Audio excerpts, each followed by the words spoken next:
Hey, my friend, Paul here with Kali Center. I want to take a moment here and share with you some accessory training methods that I have found to be very beneficial for the Kali practitioner, the Filipino martial artist.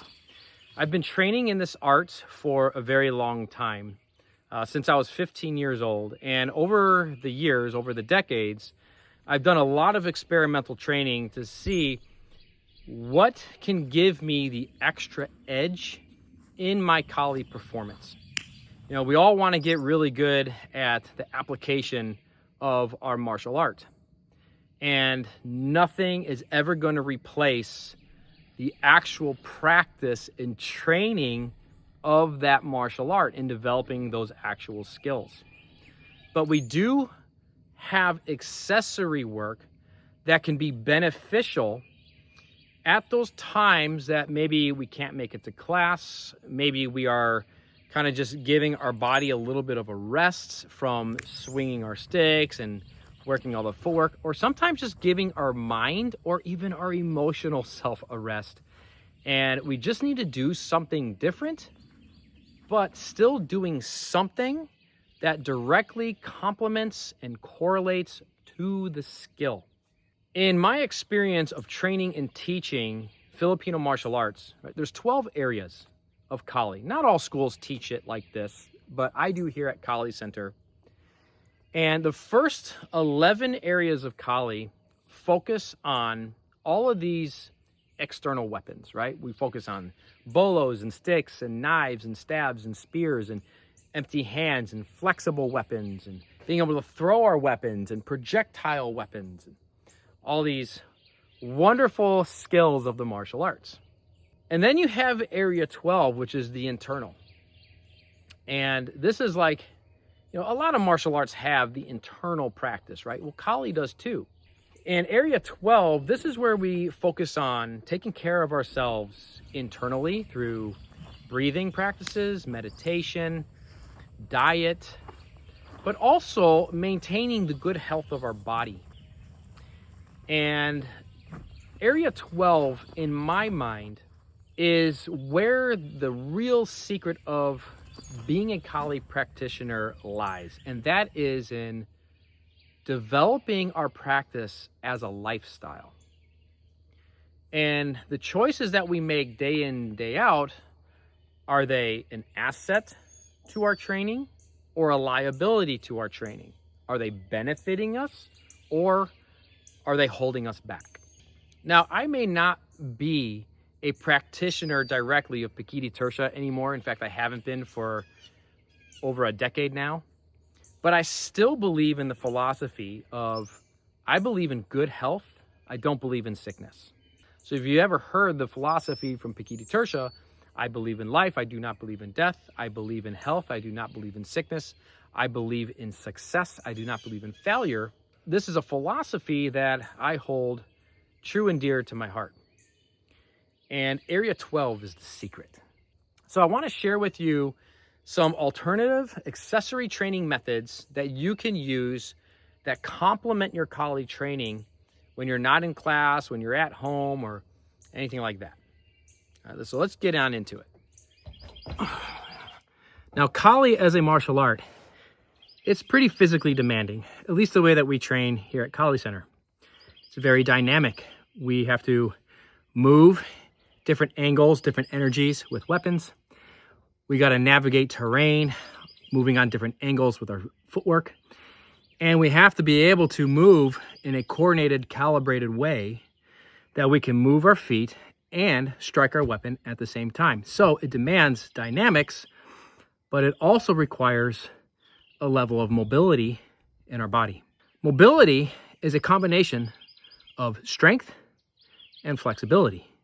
First, let's look at the strength side, and let's look at some basics on how we can develop strength without the need of a gym membership, because we want to make sure that we can get to all the Kali training events that we possibly can. So let's save our money for training our Kali. First up is calisthenics, just some simple bodyweight exercises, being able to manipulate our body in space around obstacles. Here are a few staple exercises I like to keep in my weekly routine. First up is the plank. Find the push-up position with a neutral spine and pushing the ground away with the hands. The plank is great for building stabilization, strength, and core strength. A good first goal to aim for is being able to hold this position for 20 to 30 seconds.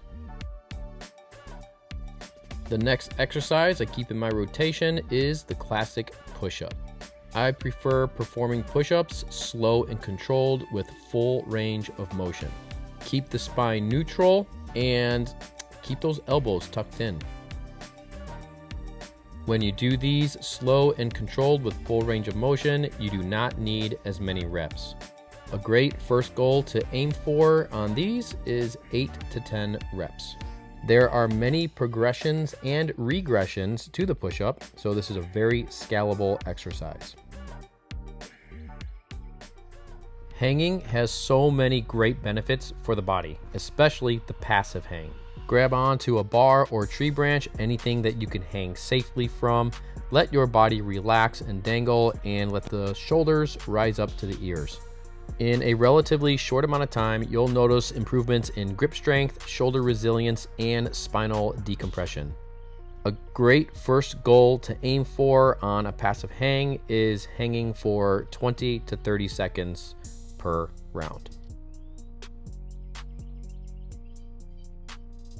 For pulling strength, we have a couple of great exercises. Obviously, we cannot overlook the pull-up, which is the master at pulling exercises.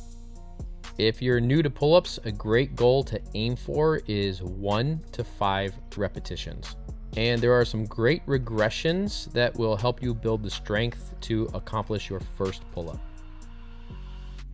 Ring rows or inverted rows are a great exercise, especially if you are working towards getting your first pull-up. For this exercise, you can use some rings, a bar, or even under a table. Slow and controlled with a slight pause at the top of the exercise is going to give you the best results. A great first goal to aim for on this exercise is 8 to 10 repetitions. If you're just starting out and can only get 3 to 5 repetitions on any of these exercises, that's okay. Over time, you'll get stronger, and these are just goals to aim for. A great regression to make this exercise more beginner accessible is to make sure your torso is much higher in elevation than your feet. Pulling strength is absolutely important when it comes to Kali. We use a lot of it, especially operating with weapons. And for the lower body, nothing beats the squat. Bodyweight squats are fantastic because we could really work on increasing the range of motion and getting as low as we can at the bottom of the squat. For bodyweight squats, a good goal to aim for at first is 15 to 20 repetitions. If mobility is a bit of an issue right now, you can raise your heels with some shoes or some books underneath them, and this will take some pressure off of your hips and ankles, making it easier to get more range of motion at the bottom of the squat. And the final bodyweight exercise in my weekly routine is good mornings. I like this one because it works hinging and the posterior chain, at the same time getting a good stretch in the hamstrings. For this exercise, we want to maintain a flat back or even just a little bit of arching in the lumbar, the lower spine. And take note how the hips will move back on the hinge. For this exercise, I like doing 10 repetitions and on the 10th rep, holding for 10 seconds.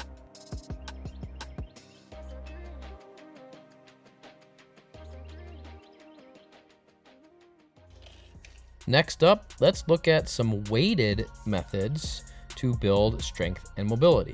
The first being kettlebells. I absolutely love kettlebells. The kettlebell swings and all of its variations is really good for a weighted good morning. We get the hinge and we're building explosive strength within the posterior chain.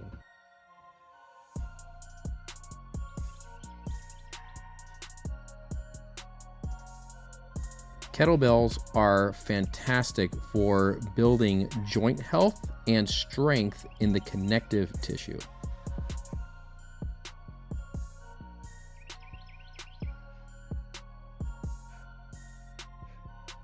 Due to the dynamic and flowing nature of kettlebells, we can combine exercises to reduce the time needed to get a great and effective workout.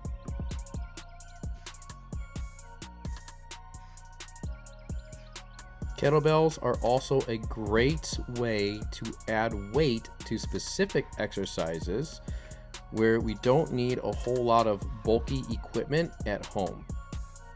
Here is an example of a simple kettlebell complex that works the full body in a short amount of time.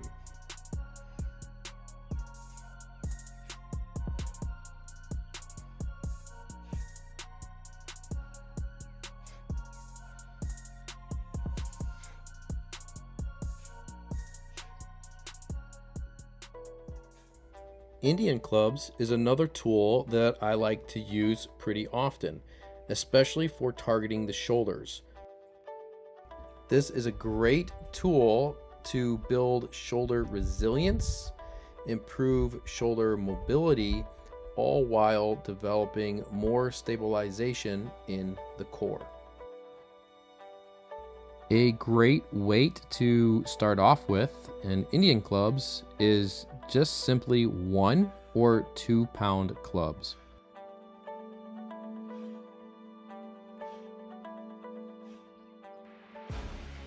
My newest addition to weight training is sandbags. I am really loving working with sandbags. I'm pretty convinced that training with sandbags is the best way to build functional strength and the ability to move and manipulate real-world objects. It does not take long to start noticing results, and you do not need to start with a lot of weight. I started a couple of months ago with a 50-pound and a 100-pound bag. This has helped me with technique development, and still I'm seeing great results in my functional strength.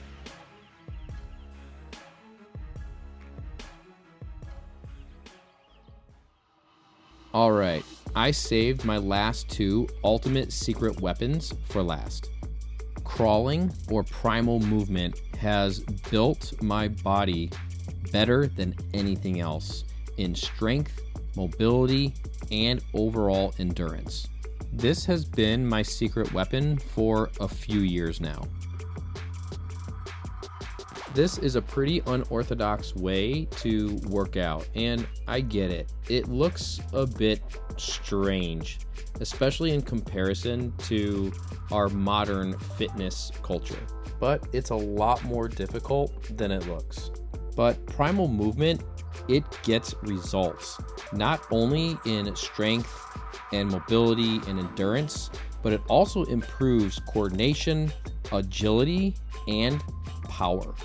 Plus, the nature of the free flow correlates exactly with Kali and in the development of ingenuity, which is the true highest skill in martial arts. All right, my last alternative training method for today to help you improve in your Kali, and my second secret weapon is rope flow. I have found the rope to be the best tool in improving body mechanics and spinal rotation. All athletes should be experimenting with rope flow. Kali is an asymmetrical fighting system for the body, which we know immediately from our 12 striking mechanic principles. Rope flow helps to correct the imbalances in the body mechanics that are developed in asymmetrical training, but it also helps to learn how to connect mechanics from movement to increase speed and power. There are just so many benefits to rope flow training that I could probably do an entire video series just on the benefits of rope flow. Just get a rope, learn some basics, start practicing with it, and soon after, you'll know exactly what I'm talking about. So if you've been thinking about how to get more out of your Kali training, or how to turn your Kali practice more into a lifestyle, these are some alternative training methods to consider. Now, you don't have to try all of these at once. In fact, I wouldn't recommend that. Just pick one or two of these alternative training methods and just put them into your practice and try them for 30 days. Then take one out and flip it with another and try that for another 30 days. Just remember that the benefits of any training, Kali included, is consistency. Consistency over duration wins every single time. I'd rather you focus on getting 10, 15, 20 minutes of quality training in every single day than getting one or 2 hour session in per week. The skill is in building the routine, the daily routine. So if you want to stand out amongst all the others in your Kali journey, be sure to include the 12th area of Kali in your practice. So keep training, keep getting after it, and I'll catch you back here next time.